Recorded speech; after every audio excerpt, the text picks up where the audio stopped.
Innal ladzina amanu wa 'amilus solihati kanat lahum jannatul firdausi nuzula khalidina fiha la yabghuna 'anha hiwala. قل لو كان البحر مدادا لكلمات ربي لنفد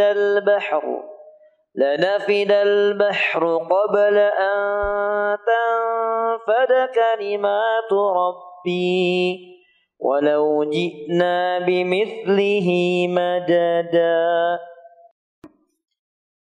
بسم الله الرحمن الرحيم. السلام عليكم ورحمة الله وبركاته. Alhamdulillahilladzi hadana lihada wa ma kunna linahtadiya laula an hadana Allah wa asyhadu an la ilaha illallah wahdahu la syarika lah wa asyhadu anna Muhammadan abduhu wa rasuluhu sallallahu alaihi wasallam.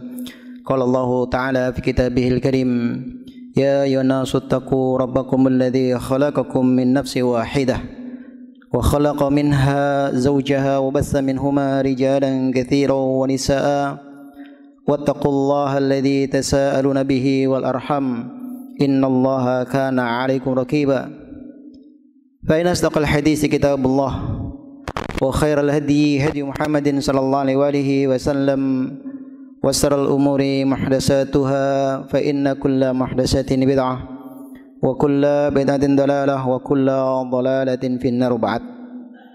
معاشر المسلمين rahimani wa rahimakumullah. Marilah kita senantiasa bersyukur kepada Allah Subhanahu wa taala. Bersyukur dengan lisan kita, yaitu dengan senantiasa memuji Allah Subhanahu wa taala dengan mengucapkan alhamdulillahirabbil alamin. Bersyukur dengan hati kita, yaitu dengan meyakini bahwasanya nikmat yang kita rasakan hingga hari ini tiada lain adalah bersumber dari Allah Subhanahu wa taala, satu-satunya zat pemberi nikmat. Bersyukur dengan anggota badan kita, yaitu dengan menggunakan nikmat Allah Subhanahu wa taala yang Allah anugerahkan kepada kita untuk senantiasa menjalankan perintah-perintahnya dan juga menjauhi larangan-larangannya. Salawat serta salam semoga senantiasa terlimpah kepada uswah kita, junjungan kita Nabi besar Muhammad sallallahu alaihi wasallam, dan juga kepada keluarganya, para sahabatnya, serta umat Islam yang senantiasa berusaha mengamalkan, menegakkan dan mendakwakan sunnahnya dalam kehidupan sehari-hari. Ma'asyiral muslimin rahimani wa rahimakumullah. Kita lanjutkan pembahasan kitab Tauhid yang dikarang oleh Syekh Muhammad At-Tamimi rahimallahu taala. Terakhir kita sudah bahas tentang dalil yang ketiga di bab pertama, yaitu bab ta'rif tauhid. Maka kita lanjutkan kajian kita ini dengan membahas dalil yang keempat yang menjelaskan wajibnya kita beribadah hanya kepada Allah Subhanahu wa taala dan larangan berbuat syirik dan menyekutukan Allah Subhanahu wa taala. Qala al-mu'allif rahimallahu taala wa qawluhu wa'budullaha wa la tusyriku bihi syai'an. Dan firman-Nya, yaitu firman Allah Subhanahu wa taala di dalam surat An-Nisa ayat 36, Allah Subhanahu wa taala berfirman wa'budullaha wa la tusyriku bihi syai'an. Hendaklah kalian semuanya hanya menyembah Allah Subhanahu wa taala dan jangan menyekutukan dengan sesuatu apapun. Ma'asyiral muslimin rahimakumullah. Sisi pendalilan pada ayat ini, Allah Subhanahu wa taala menggandengkan perintah beribadah kepadanya, perintah untuk mentauhidkannya, dengan perintah agar kita meninggalkan seluruh bentuk perbuatan syirik, agar kita meninggalkan perbuatan-perbuatan beribadah hanya kepada selain Allah Subhanahu wa taala. Ini menunjukkan bahwasanya ibadah itu hanya sah, hanya boleh ditinggalkan. Ibadah itu hanya sah dan boleh diberikan hanya kepada Allah Subhanahu wa taala, dengan serta syaratnya adalah apa? Meninggalkan perbuatan syirik. Siapa yang beribadah kepada Allah namun dia juga beribadah kepada Allah, maka ibadahnya tidak sah, ibadahnya tidak diterima oleh Allah Subhanahu wa taala. Kenapa? Karena segala bentuk kesyirikan itu merusak ibadah. Walaupun ibadah kita banyak, seandainya kita melakukan perbuatan syirik, maka sekali lagi ibadah kita rusak. Sebagaimana kita sholat, kemudian kita berhadas, ya, sebagaimana kita berhadas, maka hadas ini membatalkan wudu dan membatalkan sholat. Begitu juga perbuatan syirik. Siapa yang beribadah kepada Allah namun juga dia menyembah selain Allah, maka ibadahnya batal. Oleh karenanya Imam Ibnu Katsir rahimahullah taala beliau mengatakan, qala al-Imam Ibnu Katsir rahimahullah taala fi hadhil ayah ya'murullahu taala ibadahu bi ibadati wahdah la syarikalah. Kata Imam Ibnu Katsir, dalam ayat ini Allah Subhanahu wa taala memerintahkan semua hambanya agar mereka hanya beribadah kepada Allah, tidak boleh menyekutukan Allah Subhanahu wa taala dengan sesuatu apapun. Fa innahu al-khaliqur raziqu al-mutafaddhilu ala khalqi fi jamil halat. Karena sesungguhnya Allah lah satu-satunya zat yang telah memberikan rizki dan zat yang Maha menciptakan, yang senantiasa memberikan hal itu kepada semua makhluknya dalam semua kondisi. Wa huwal mustahiqqu minhum ay wahidu wa la yusyriku bihi syai'an min makhluqatihi. Intaha kalamuhu. Dialah Allah Subhanahu wa taala zat yang berhak untuk ditauhidkan, yang berhak diibadahi dan tidak disekutukan dengan sesuatu apapun dari makhluk-makhluknya. Ma'asyiral muslimin rahimakumullah, maka pada ayat ini terdapat dua keumuman. Ya, di sini Allah Subhanahu wa taala mengatakan wala tusyriku bihi syai'an. Syai'an ini kalau belajar ilmu nahwu namanya nakirah, isim nakirah. Ya. Karena ditanwin syai'an. Artinya apa? Artinya larangan. Menyekutukan Allah itu ya mencakup segala sesuatu. Mencakup semua makhluknya. Baik itu nabi, ya, tidak boleh kita menyekutukan Allah dengan nabinya. Kita tidak boleh menyekutukan Allah dengan malaikat, dengan jin, dengan batu, dengan pohon dan lain sebagainya. Kemudian keumuman yang kedua adalah dalam kata wala tusyriku.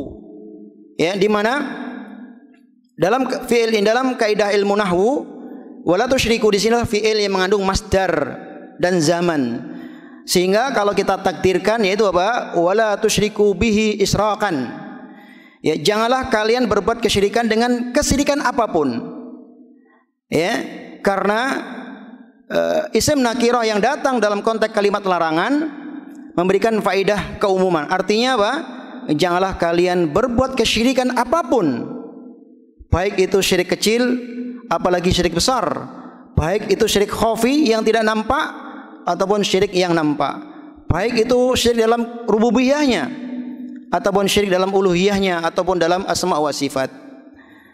Ma'asyiral muslimin rahimakumullah, maka hendaknya kita memperhatikan jangan sampai ibadah kita sia-sia gara-gara kita melakukan perbuatan syirik.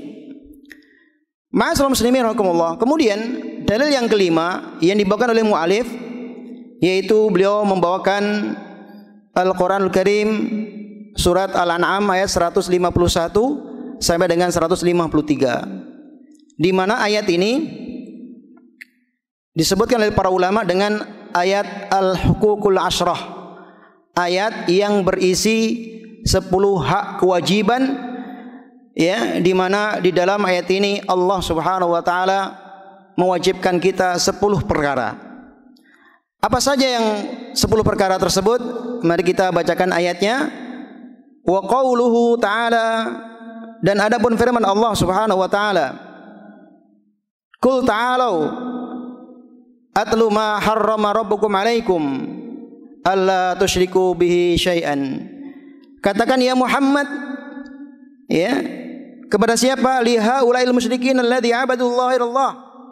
Katakan ya Muhammad kepada orang-orang musyrik yang mereka menyembah selain Allah Subhanahu wa taala. atlu ma harrama rabbukum alaikum. Marilah ke sini, aqbalu, mari ke sini dan dengarkan perkara-perkara yang Allah haramkan bagi kalian. Yang pertama adalah apa? Allah tusyriku bihi syai'an. Janganlah kalian menyekutukan Allah Subhanahu wa taala dengan sesuatu apapun. Kemudian yang kedua, wabil walidaini ihsana.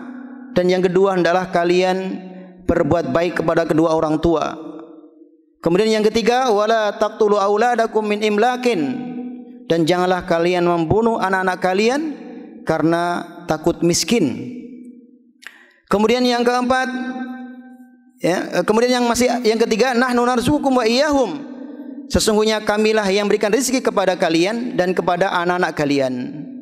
Kemudian yang keempat, wala taqrabul fawahisha ma dhahara minha wa ma batan. Dan janganlah kalian mendekati perbuatan keji, baik yang nampak ataupun yang tidak nampak. Kemudian yang kelima, wala taqtulun nafsal ladzi haramallahu illa bil haqq. Dan janganlah kalian membunuh jiwa yang Allah telah haramkan kecuali dengan alasan yang benar. Dzalikum wasaqum bi la'allakum ta'qilun. Yang demikian itu adalah perintah Allah, wasiat Allah Subhanahu wa taala agar kalian memikirkan dan merenungkannya. Kemudian yang berikutnya yang keenam, wala taqrabu malal yatim illa billati ihsan hatta yablu asyuddah. Dan janganlah kalian mendekati dan mengambil harta anak yatim kecuali dengan jalan yang baik hingga dia mencapai dewasa. Kemudian yang ketujuh, wa auful kaila wal mizana bil qis. Dan hendaklah kalian menunaikan timbangan-timbangan dengan jujur dan adil. La nukallifu nafsan illa wus'aha. Sesungguhnya kami tidak membebani jiwa kecuali sesuai dengan kesanggupannya. Kemudian yang berikutnya yang keenam, wa idza qultum fa'dilu walau kana dza qurba wa bihadillahi aufu. Dan jika engkau berkata, hendaklah engkau berkata dengan jujur dan adil walaupun kepada karib kerabat kalian. Dan yang kesembilan adalah wa bi ahdillahi aufu. Dan dengan janji Allah, janji kalian kepada Allah Subhanahu wa taala hendaklah kalian menunaikannya. Dzalikum wasaqum bihim la'allakum tadhakkarun. Inilah wasiat Allah Subhanahu wa taala kepada kalian, la'allakum tadhakkarun, agar kalian termasuk orang-orang yang ingat. Dan wasiat Allah yang terakhir adalah wa anna hadza siratim mustaqiman fattabi'uh wa la tattabi'us subula fatafarraqu bikum an sabilih. Dan ketahuilah inilah jalan yang lurus, maka ikutilah jalan ini. Wa la tattabi'us subula, janganlah kalian mengikuti jalan-jalan selain jalan Allah. Fatafarraqu bikum an sabilih, sehingga kalian akan tercerai-berai dari jalan Allah Subhanahu wa taala. Dzalikum wasaqum bi la'allakum tattaqun. Itulah wasiat Allah Subhanahu wa taala, itulah perintah Allah Subhanahu wa taala kepada kalian agar kalian menjadi orang-orang yang bertakwa. Ma'asyiral muslimin rahimakumullah, mari kita lihat syarah atau tafsir dari ayat ini. Sisi pendalilan yang dibawakan oleh mu'alif dalam ayat ini adalah firman Allah, alla tusyriku bihi syai'an. Ya, janganlah kalian menyekutukan Allah Subhanahu wa taala dengan sesuatu apapun. Ini menunjukkan adalah apa? Perbuatan syirik itu hukumnya haram. Karena an-nahyu yadullu ala tahrim. Sesuatu larangan itu jika tidak ada pemalingnya, maka larangan itu hukumnya adalah haram. Dan kelaziman dari pengharaman syirik melazimkan kita sebagai umat Islam, sebagai manusia adalah apa? Mentauhidkan Allah Subhanahu wa taala. Karena tidak mungkin terlaksana pengharaman terlaksana tauhid yang murni kecuali dengan mengharamkan perbuatan syirik. Tidak akan mungkin tercapai pengharaman syirik kecuali dengan mewujudkan tauhid yang benar. Karena jika tauhid tidak diwujudkan, apa yang terjadi? Maka yang terjadilah kesyirikan. Sebagaimana yang terjadi di muka bumi ini. Ketika banyak orang meninggalkan tauhid, apa yang terjadi? Mereka akan terjerumus dalam perbuatan syirik. Karena sesungguhnya tauhid dan syirik itu adalah nafidhani, dua perkara yang tidak akan mungkin bersatu. Artinya dua perkara yang kontradiksi. Maka jika ada tauhid, insya Allah syirik akan hilang. Begitu juga sebaliknya, jika di situ ada syirik, maka tauhid pun akan tersingkirkan. Ma'asyiral muslimin rahimakumullah. Ya, dalam ayat ini Allah Subhanahu wa taala memerintahkan kita, menjelaskan kepada kita, ya, mengharamkan kepada kita yaitu berbuat syirik. Ya, berbuat syirik. Dan larangan ini sekali lagi menunjukkan perintah secara umum tidak bolehnya kita menyekutukan Allah Subhanahu wa taala dengan sesuatu apapun. Kemudian yang kedua di sini disebutkan perkara yang Allah haramkan atau perkara yang Allah perintahkan adalah wabil walidaini ihsana. Dan ini sudah kita bahas di pertemuan yang lalu tentang berbuat baik kepada orang tua. Ya, di mana Imam Al-Qurtubi mengatakan berbuat baik kepada kedua orang tua yaitu dengan cara menjaga, memelihara mereka, ya. Wa imtisalu amrihima, dan juga menjalankan perintah kedua orang tua kita. Wa izalatur riqqa anhuma, dan tidak mengganggu kedua orang tua kita, tidak menyakiti kedua orang tua kita, ya. Wa tarka sultan alaihima, dan juga tidak memaksa, ya, tidak memperbudak dan tidak menyuruh-nyuruh orang tua kita. Kemudian yang ketiga, wala taqtulu auladakum min imlakin nahnu narzukum wa iyyahum. Yang ketiga, janganlah kalian membunuh anak-anak kalian min imlak. Apa makna imlak? Imlak di sini disebutkan oleh para ulama adalah al-fiqru, yaitu kefakiran. Jadi jangan sampai kita membunuh anak-anak karena takut miskin. Jangan sampai kita, ya, karena terjadi di zaman dahulu, di zaman orang-orang kafir Quraisy, mereka mengkuburkan anak-anaknya yang masih kecil karena takut jatuh miskin. Wal maudatu su'ilat bi ayyi dzambin kutilat. Ya, dengan dosa apa mereka dikubur-kuburkan? Ya, bayi-bayi yang masih kecil itu. Ini menunjukkan bahwasanya apa? La ta'du banatakum hasyatal illata wal faqra. Janganlah kalian membunuh anak perempuan kalian karena takut miskin, takut tidak mampu memberikan makan kepada mereka. Ya, fa inni razaqakum wa iyyahum. Maka Allah mengatakan sungguhnya kamilah yang berikan rezeki kepada mereka dan kepada kalian. Kana minhum may yaf'alu bidzalika bidzukuri khasyatal faqri, dzakarul Qurtubi. Ya, bahkan juga mereka selain membunuh anak perempuan, kadangkala mereka juga membunuh anak laki-lakinya karena takut miskin. Sebagaimana dijelaskan oleh Imam Al-Qurtubi dalam tafsirnya. Ma'asyiral muslimin rahimakumullah, dan membunuh jiwa atau membunuh anak merupakan dosa besar yang Allah haramkan. Sebagaimana dalam hadis sahih riwayat Imam Bukhari Imam Muslim, an Ibnu Mas'udin radhiyallahu anhu qala qultu ya Rasulullah ayyu dzambin a'dzam indallah. Sebagaimana hadis yang diriwayatkan oleh Abdullah bin Mas'ud, ya, dia pernah bertanya kepada Rasulullah SAW, ya Rasulullah, dosa apa yang paling besar? Qala an taj'ala lillahi niddan wa huwa khalaqaka. Dosa besar yang pertama adalah engkau menyekutukan Allah Subhanahu wa taala sedangkan Allah Subhanahu wa taala dialah yang telah menciptakanmu. Tsumma qala summa qultu summa ayya Rasulullah. Kemudian Abdullah bin Mas'ud bertanya lagi, kemudian apa lagi ya Rasulullah? Ya, qala an taqtulu waladaka khasyata ayyut'ima ma'aka. Dosa besar yang kedua adalah engkau membunuh anakmu karena takut, ya, dia mengambil rizkimu, karena takut kamu memberikan makan kepadanya dan kamu takut jatuh miskin. Kemudian qultu summa ayyu. Kemudian Abdullah bin Mas'ud bertanya lagi, apalagi ya Rasulullah? Qala antazni bi halilati jarika. Dan dosa besar yang ketiga adalah engkau menzinai, ya, engkau menzinai istri tetanggamu. Kemudian Rasulullah SAW membaca ayat ini, ya, membaca ayat walladzi la yad'una ma'allahi ilahan akhar, ya, dan juga orang-orang yang tidak menyembah bersama Allah tuhan-tuhan yang lainnya. Wala yaqtulun nafsal ladzi haramallahu illa bil haqq, dan juga orang yang tidak membunuh jiwa yang Allah haramkan kecuali dengan alasan yang benar. Wala yaznuna, dan tidak berzina. Wa may yaf'al dzalika yalqa athama, maka barang siapa yang melanggar ini semua, dia berzina, dia membunuh, dia berbuat syirik, yalqa athama, maka dia akan mendapatkan dosa besar.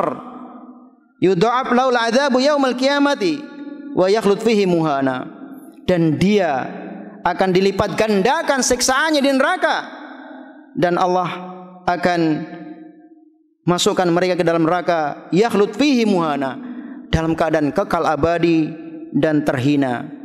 Illa man taba wa amana wa amila salihan, kecuali bagi orang-orang yang beriman kepada Allah, dia bertaubat kepada Allah dan beriman kepada Allah, wa amalan salihah, dan dia beramal soleh.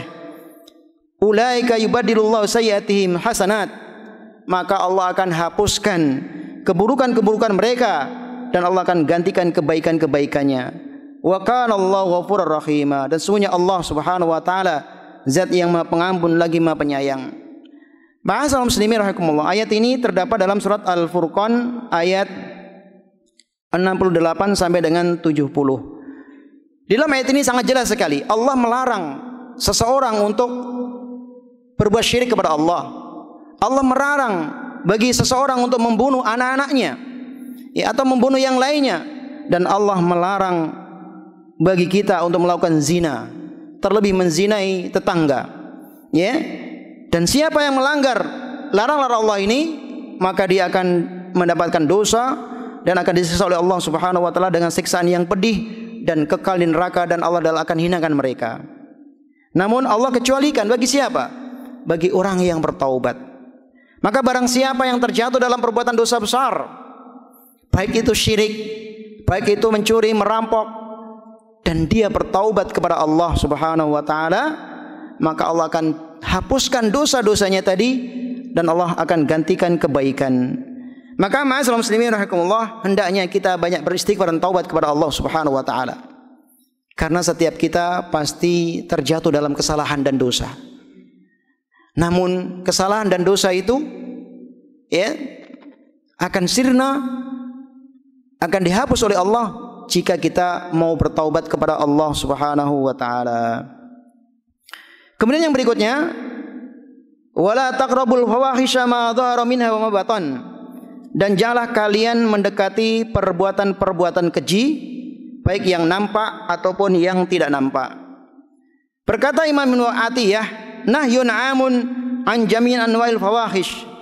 Kata Ibnu Atiyah, ayat ini menjelaskan kepada kita Allah Subhanahu wa taala melarang kita untuk melakukan perbuatan fahisyah. Ya, apa itu fahisyah? Wahiyal ma'asi, yaitu perbuatan maksiat. Allah Subhanahu wa taala melarang bagi kita untuk melakukan sekecil apapun perbuatan maksiat. Ya, karena ini merupakan larangan yang bersifat umum. Allah tidak mengecualikan, ya, bagi kita bolehnya melakukan perbuatan maksiat walaupun kecil. Sampai-sampai Allah Subhanahu wa taala mengatakan ma dhahara minha, baik perbuatan maksiat yang nampak, ya, dan juga yang tidak nampak, wa batona, ya, ma dhahara minha wa batona, baik perbuatan dosa yang nampak ataupun yang tidak nampak. Maka ma'asyiral muslimin rahimakumullah, ya, hendaknya kita berusaha menjauhi maksiat kepada Allah Subhanahu wa taala, ya, sejauh-jauhnya. Jangan sampai kita terjerumus dalam perbuatan dosa dan maksiat. Ya, karena Allah Subhanahu wa taala mengatakan ma dhahara minha wa batan, yaitu dua kondisi sifat yang mencakup segala jenis perbuatan keji, baik yang nampak ataupun tidak nampak.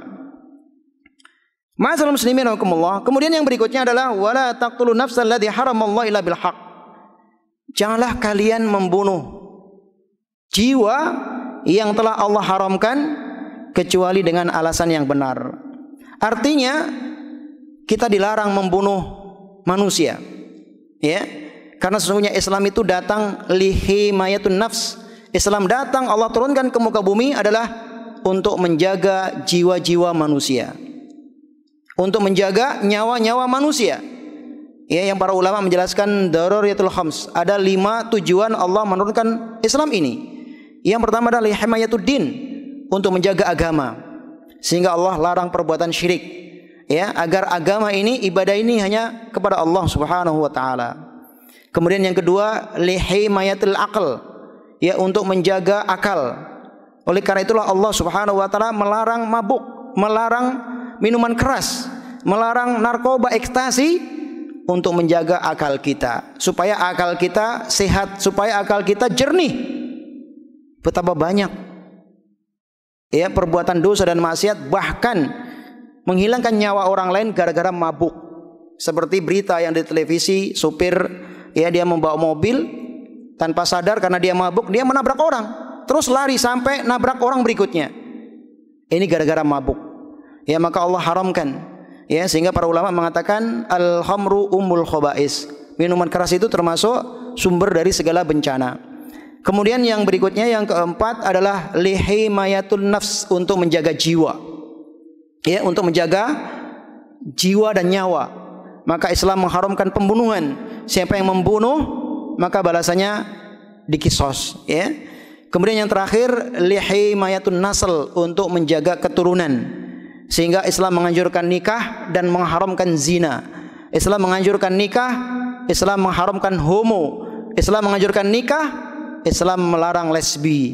Ya, yang saat ini sedang ramai, ya, mengatasnamakan hak asasi manusia, padahal itu semua adalah perkara-perkara yang dilarang oleh Allah Subhanahu wa taala. Boleh bagi kita membunuh orang, ya, dengan 3 alasan. Dan itu pun yang menjalankan bukan kita, tapi yang menjalankan adalah pemerintah kaum muslimin.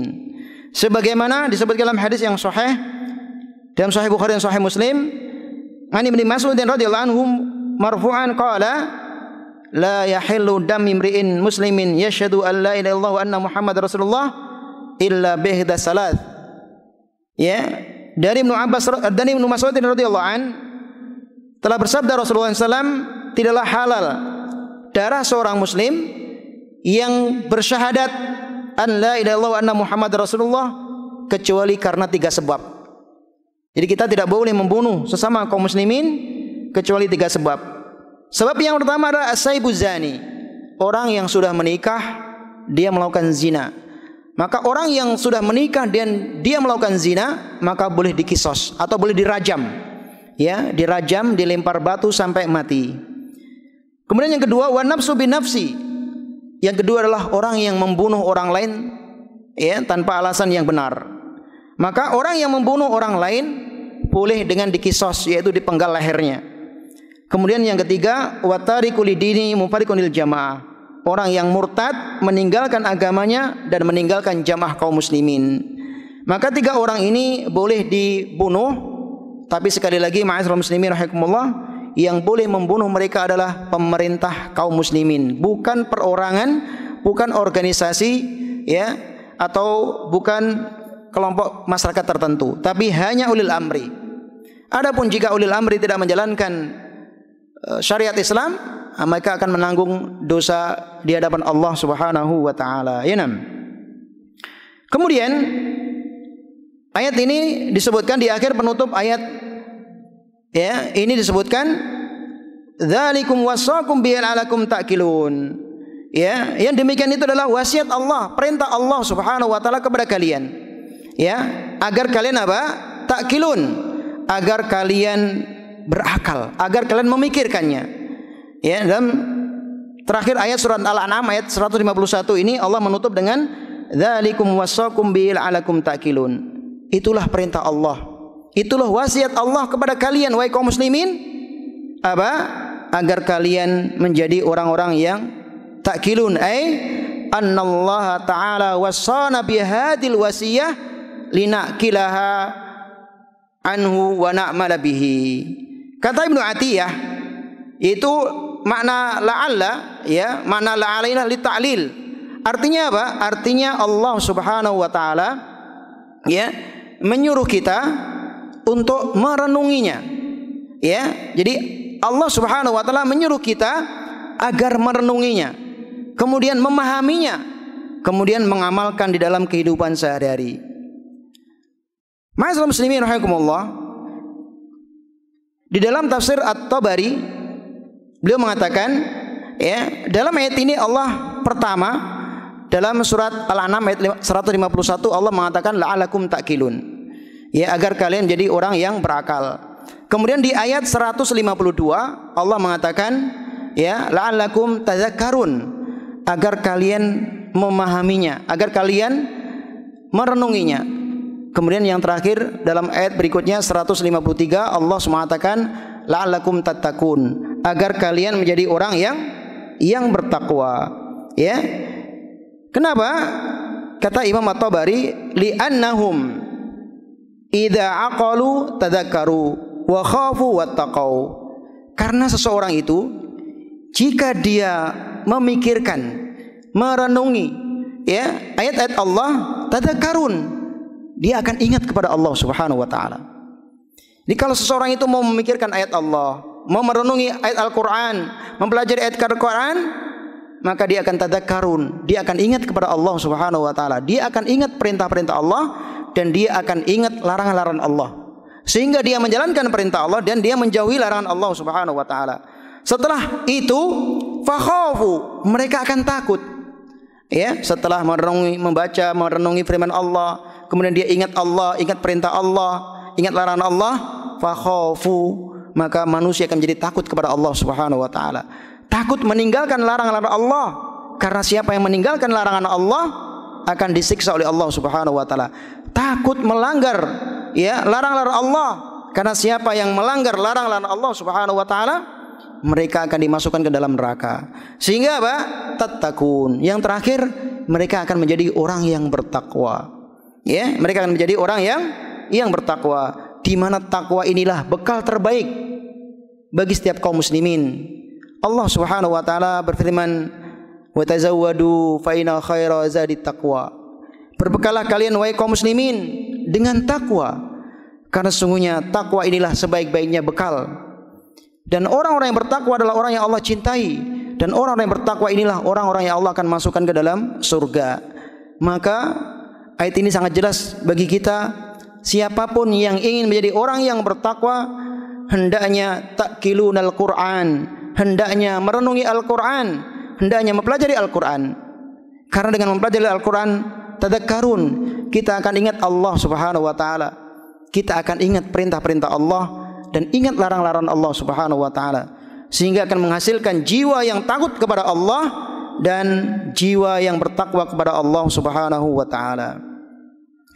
Ma'asyiral muslimin rahimakumullah. Kemudian yang berikutnya dalam ayat ini disebutkan, ya, Al-An'am ayat 152, wala taqrabu malal yatim illa billati ahsan hatta yablugha ashuddah. Ya, janganlah kalian mendekati harta anak yatim, ya, kecuali dengan cara yang baik sampai dia mencapai akhil balik. Qala Ibnu Atiyah, hadza nahyun 'amun anil qarbil ladzi yaumu wujuhat tasarruf. Ayat ini menjelaskan kepada kita larangan secara umum, ya, larangan bagi kita untuk mengambil harta anak yatim. Ya. Wa fi syaddud darai, dan dalam ayat ini merupakan syaddud darai, ya, kehati-hatian. Ya, perintah Allah agar kita berhati-hati, ya, mengelola harta anak yatim. Bagi siapa saja yang Allah amanahkan, ya, mengelola harta anak yatim, agar berhati-hati. Terlebih saat ini banyak bermunculan, ya, rumah-rumah yatim dan duafa, ya, terpampang di depan rumah yatim dan duafa, ya, tertulis donasi dan lain sebagainya. Maka barang siapa yang mengurus harta anak yatim, barang siapa yang mencari donasi mengatasnamakan anak yatim, ketika dia berkhianat dan dia tidak amanah, maka balasannya adalah siksa Allah Subhanahu wa taala di dalam neraka yang menanti mereka.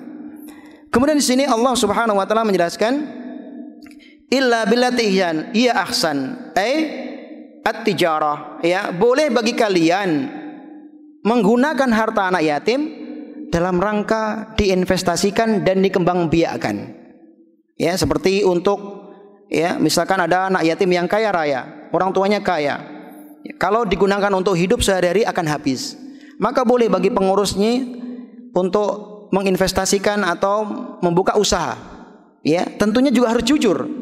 Ya, tidak boleh tidak amanah. Sebagaimana Imam Mujahid mengatakan, bolehnya seseorang untuk menggunakan harta anak yatim diperdagangkan atau untuk membuka usaha. Ya, kemudian hatta yablugha asyuddah, sampai anak yatim itu menjadi dewasa. Artinya ketika anak yatim itu sudah dewasa dan dia sudah faham memanfaatkan harta, wajib bagi semua pengurus anak yatim mengembalikan harta anak yatim tersebut. Ya, tidak boleh mengambil harta anak yatim dengan alasan apapun kecuali memang dibutuhkan, karena memang dia mengurusi anak yatim tersebut. Sebagaimana Imam Malik mengatakan, huwa rusdu wa zawalus syafati minal bulugh. Sampai anak yatim itu menjadi akil baligh, dan dia paham tentang menggunakan harta yang benar. Kemudian dalam ayat berikutnya Allah Subhanahu wa taala berfirman, wa auful kaila wal mizana bil qisti. Hendaklah kalian menunaikan timbangan kalian, menyempurnakan takaran dan timbangan dengan adil. Qala Ibnu Katsir rahimahullahu taala, ya'muru ta'ala bi iqamatil adli fil akhdhi wal i'ta'. Ayat ini, kata Ibnu Katsir rahimahullahu taala, menjelaskan kepada kita Allah Subhanahu wa taala memerintahkan kepada setiap manusia agar berbuat adil, baik dalam memberi atau baik dalam menerima, baik dalam kita berjual beli atau di dalam berdagang. Maka hendaklah kita sebagai kaum muslimin berbuat adil. Jangan sampai demi meraup untung yang kecil, 1.000, 2.000, 3.000 perak, kita melakukan kecurangan dengan mengurangi timbangan. Waliyadzubillah. Kemudian ayat yang berikutnya, wala nukallafu nafsan illa wusaha. Sesungguhnya kami tidak memikulkan beban kepada seseorang kecuali sesuai dengan kesanggupannya. Artinya, barang siapa yang berjerih payah, dia sudah berusaha dengan sekuat tenaga menjalankan kewajibannya dan mengambil haknya, maka Allah Subhanahu wa taala akan berikan pahala. Di siapapun yang telah berusaha dengan berbuat adil, siapapun yang berusaha melakukan kebaikan-kebaikan, maka Allah akan berikan pahala. Dan barang siapa yang sudah berusaha berbuat adil, berbuat baik, namun tanpa sengaja dia jatuh dalam suatu hal yang kurang berkenan, maka Allah Subhanahu wa taala tidak akan memberikan dosa kepadanya. Kemudian ayat yang berikutnya, wa idza qultum fa'dilu walau kana dza qurba. Dan jika engkau berkata, hendaklah engkau berkata dengan adil. Makna ayat ini adalah apa? Allah Subhanahu wa taala memerintahkan kepada kita untuk berlaku adil, baik dalam ucapan ataupun perbuatan, baik terhadap karib kerabat ataupun kepada orang lain. Baik kepada tetangga, bahkan kepada musuh kita wajib berbuat adil. Bahkan kepada musuh kita wajib berbuat adil. Oleh karena itulah Imam Al-Hanafi beliau mengatakan, al-adlu fil qawli fi haqqil wali wal aduwi la yataghayyaru fi ar-ridha wal ghadabi bal yakunu 'alal haqqi wa in kana dza qurba. Fala yamilu ilal habibi wal qarib.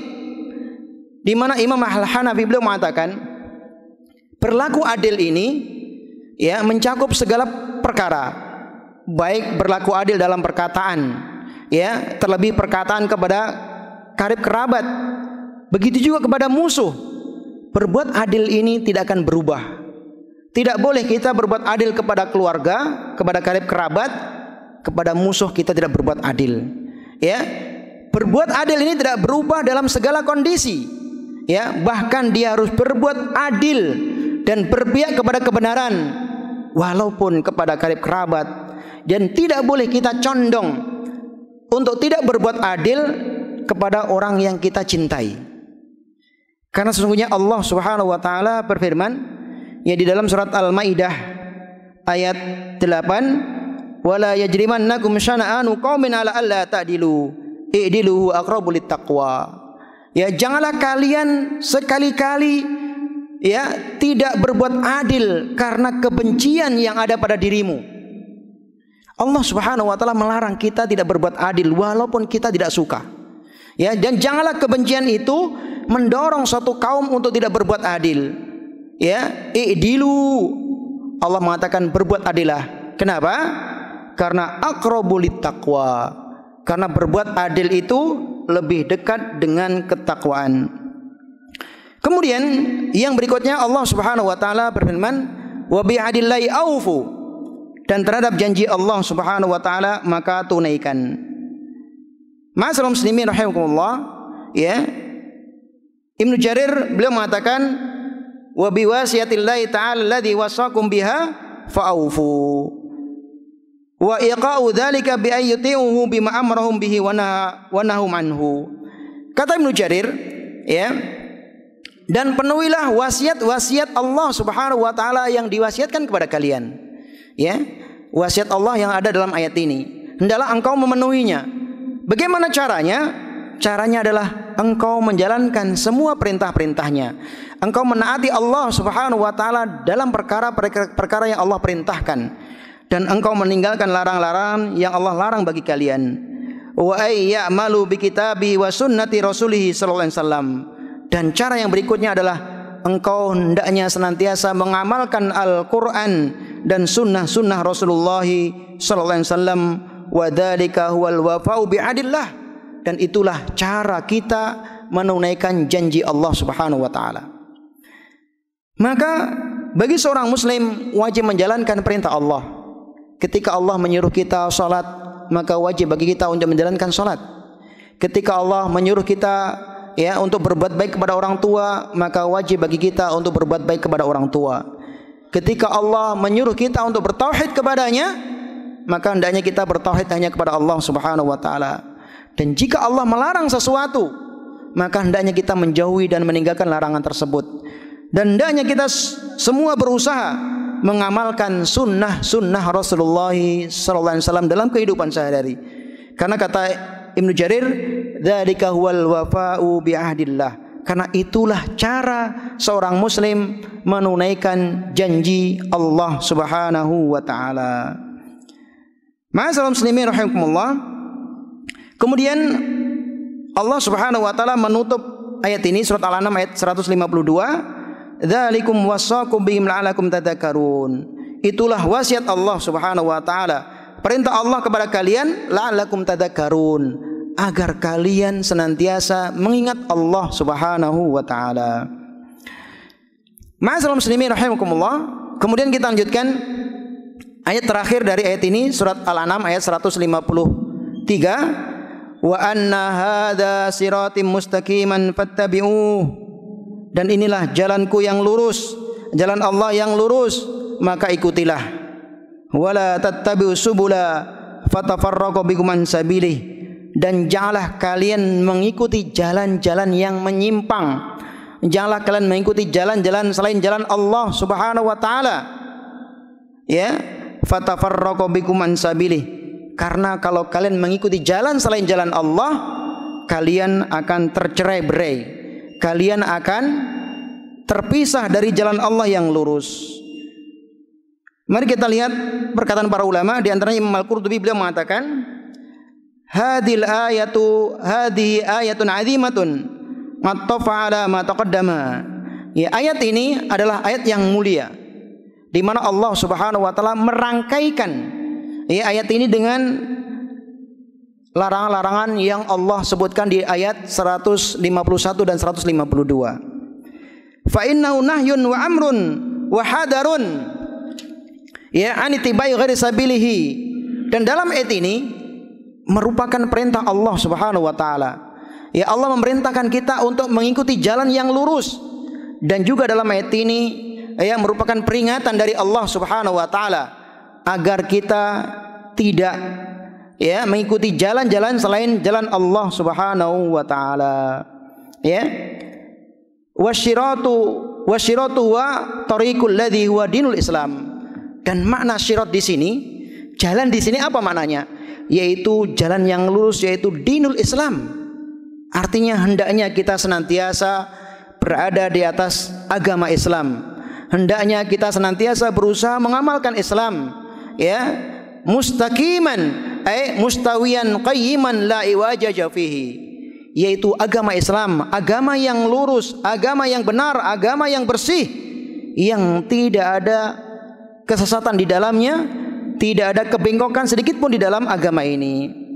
Fa amara bi tibai tariqati al-jadatu najja. Maka Allah Subhanahu wa taala memerintahkan kita agar mengikuti jalan ini, alladzi tarraqa ala lisani Muhammadin sallallahu alaihi wasallam wa syara'ahu, ya, di mana jalan ini sudah Allah gariskan melalui lisan Nabi Muhammad, ya, melalui syariat Nabi Muhammad sallallahu alaihi wasallam. Maka faman salaka al-jaddatu naja. Maka barang siapa yang dia mengikuti jalan Nabi Muhammad sallallahu alaihi wasallam, dan barang siapa yang menempuh agama Islam, naja, dia akan selamat. Ini siapa yang mengikuti jalan yang lurus ini, dia akan selamat. Ya, nam. Wa man kharaja ila tilka tariqi afadat ilan nar. Namun sebaliknya, siapa yang meninggalkan jalan Islam, siapa yang meninggalkan syariat Islam, dan siapa yang tidak mengamalkan sunnah-sunnah Rasulullah SAW, tidak mengikuti syariat Nabi Muhammad, afadat bihi ilan nar, dia akan terseret ke dalam neraka jahanam. Oleh karena itulah Allah Subhanahu wa taala mengatakan, wala tattabi'us subula fatafarraqu bikum an sabilihi. Maka janganlah kalian mengikuti jalan-jalan selain jalan Allah Subhanahu wa taala, sehingga kalian akan tersesat dari jalan Allah Subhanahu wa taala dan tercerai-berai, sehingga kalian akan dilemparkan ke dalam neraka. Ma'asyiral muslimin rahimakumullah. Ya.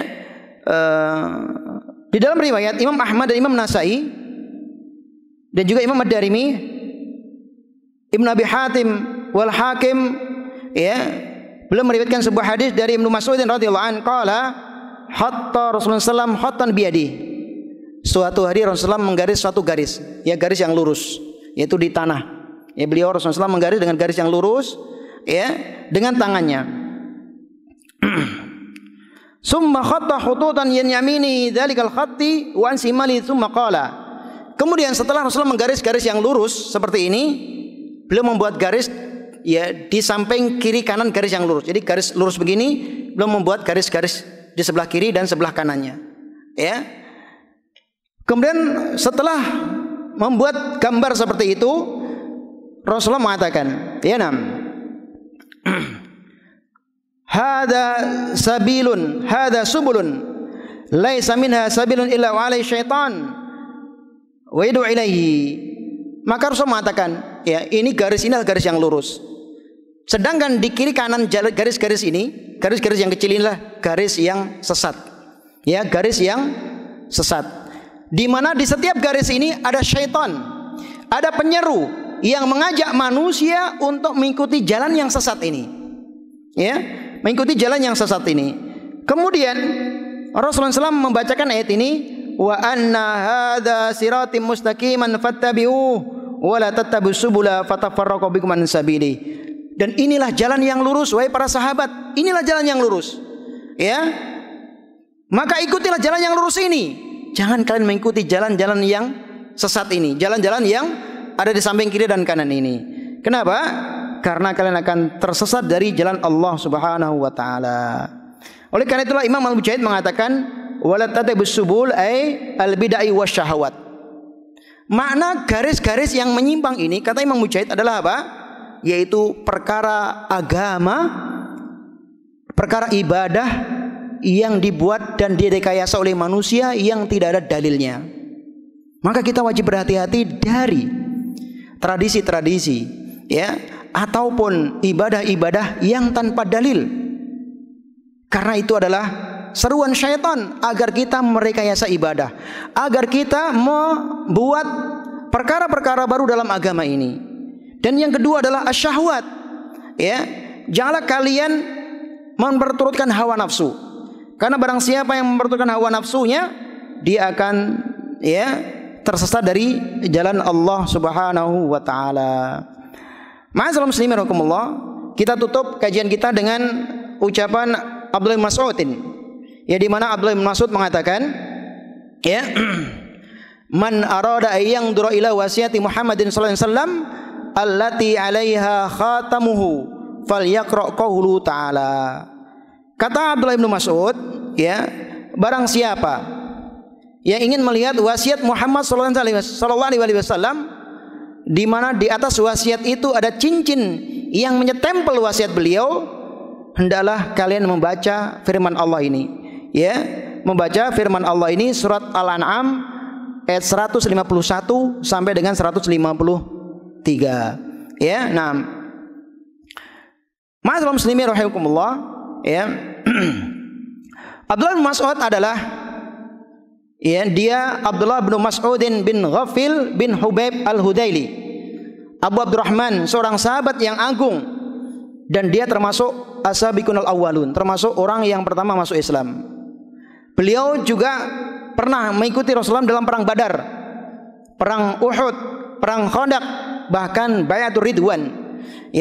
Dan beliau merupakan salah satu seorang ulama di kalangan para sahabat. Dan dialah ulama yang sangat terkenal, sehingga ucapan-ucapan beliau sering dinukilkan oleh para ulama al-mutaakhirin. Kemudian beliau pernah menjadi amir di Kufah di zaman Khalifah Umar bin Khattab. Beliau diangkat menjadi amir di Kufah dan beliau meninggal pada tahun 32 Hijriah. Ma'asyiral muslimin rahimakumullah, ucapan Abdullah bin Mas'ud ini menjelaskan kepada kita, siapa yang ingin melihat wasiat Nabi Muhammad, artinya apa? Melihat bagaimana Nabi Muhammad SAW sangat perhatian dengan ayat ini, maka hendaklah membaca 3 ayat ini, di mana dalam 3 ayat ini terkandung di dalamnya hukukul asrah, 10 hak, 10 wasiat Allah Subhanahu wa taala yang hendaknya diperhatikan oleh setiap kaum muslimin, agar kita bisa mengamalkannya dalam kehidupan sehari-hari, sehingga ketika kita mengamalkan 10 wasiat itu, la'allakum tattaqun, kalian akan menjadi orang-orang yang bertakwa. Demikian kajian kita yang kita bisa sampaikan di kesempatan kali ini. Tinggal satu dalil terakhir dari bab 1 ini, yaitu hadis Nabi Muhammad SAW dari Mu'adz bin Jabal, yang insyaallah kita akan bahas di pertemuan yang akan datang. Demikian yang bisa kita sampaikan. Mungkin ada 1 hal 2 hal ingin ditanyakan, fal yatafaddal masykura. Silahkan kalau ada yang mau bertanya.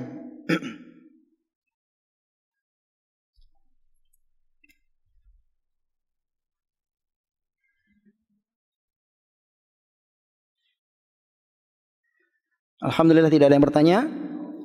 Ya, silakan Pak. Waalaikumsalam warahmatullahi wabarakatuh. Nah, mengenai syirik dan munafik itu gimana bedanya, Ustaz? Gimana maksudnya, Pak? Syirik dengan munafik mana yang lebih besar gitu? Mana perbedaan syirik dan munafik, Pak, ya? Nah, Ma'asyiral muslimin rahimakumullah, ini ada pertanyaan sangat bagus sekali. Ustaz, bagaimana antara syirik dan munafik? Antara syirik dan munafik.